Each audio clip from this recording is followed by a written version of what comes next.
শুভ দুপুর বন্ধুরা, তোমাদের রান্না বান্না হয়ে গেছে? আমার আজকে রান্না হয়নি, আজকে বৃহস্পতিবার। তা বৃহস্পতিবার পুজো দিলাম। তা হাজবেন্ডের যেহেতু আজকে ছুটি থাকে, সারা সপ্তাহ বাজার হয়, সব বাজার গুছালাম। আর রোজ কিন্তু এই সময় আমার রান্না বান্না হয়ে আমি রেস্ট নিই। আর এখন বাজে কটা জানো তো? দাঁড়ো তোমাদের বলছি, এখন প্রায় 12:30 বেজে গেছে, কিন্তু আমার এখনো রান্না হয়নি। ওই যে ছুটির দিনে মানে গা হেলিয়ে হেলিয়ে কাজ করি, তাড়া থাকে না। তাড়া থাকলে কিন্তু সব কাজ আগিয়ে যায় মানে। আর আজ বৃহস্পতিবার ছুটি থাকে হাজবেন্ডের, সারা সপ্তাহ মাছ সবজি সমস্ত বাজার হয়। তা মাছটা যা বাজার, আজকে রান্না মাছ খেতে ইচ্ছে করছে না জানো তো।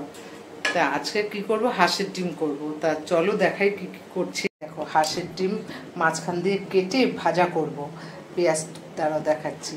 কেন গোটা গোটা করলে না ভিতরে নুন টুন ঢুকে না, ভালো লাগে না। তা আমরা হাঁসের ডিম যখন করি এরকম করে মাঝখান দিয়ে কেটে নুন হলুদ মাখিয়ে নিই। তা রান্না কমপ্লিট হলে তোমাদের দেখাচ্ছি। এই যে হাঁসের ডিম ভাজা করব, পেঁয়াজ রসুন কেটে নিলাম। আর প্রথম পাতে আজকে কুচু চিংড়ির বড়া, এই যে কিছুটা ভেজে নিলাম, আবার খাওয়ার সময় পুরো কমপ্লিট করে ভাজবো। এখন যেহেতু ডিম ভাজার আগে অনেকটা তেল থাকে কড়াইতে, তাই তেলে ভেজে নিলাম। তা বৃহস্পতিবার পুজো দিতেই তো কতক্ষণ লাগে, তারপর বাজার গুছানো, এখনো কিছুটা বাজার গুছানো হয়নি। তা তোমাদের তো সবার রান্না বান্না হয়ে গেছে, রোজ তো আমারও রান্না হয়ে যায়, কিন্তু আজ কি করবো, সপ্তাহে একটা দিন। তার ছুটির দিন থাকলে দেরি করে মানে একটু দেরি করে উঠি, তারপর বৃহস্পতিবার পুজো বাজার গুছানো সব কাজে লেট হয়ে যায়। তা চলো, এই যে নুন হলুদ মাখিয়ে এইভাবে ডিমগুলো ভাজা করে নিই। পরে পেঁয়াজ রসুনের একটা লঙ্কার গুঁড়ো টুড়ো সব কিছু দিয়ে এগুলোর মাথায় দেবো করে নিই, তারপর দেখাচ্ছি তোমাদের। তা বন্ধুরা, আমার হাঁসের ডিম ভাজাটা হয়ে গেছে। তা তোমাদের একবার দেখিয়ে দিই হাঁসের ডিম ভাজার লুকটা কেমন হয়েছে, তোমরা একটু দেখে বলো।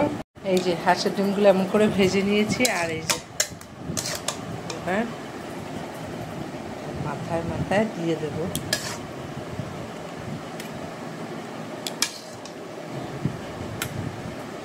এটা এই হাঁসের ডিম দিয়ে খেতেই দারুণ মজা লাগে জানো তো।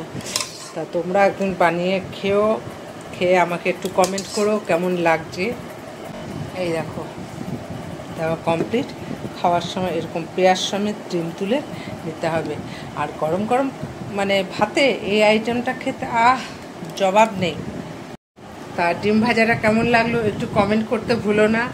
আর তোমরা কেউ যদি এই রেসিপিটা জানতে চাও একটু কমেন্ট করো, সেটাও বলে দেবো।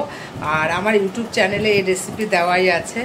তা যাই হোক, খেতে খুব দারুণ হয়, তোমরাও রান্না করে খেও, কেমন লাগে একটু কমেন্ট করো। টাটা।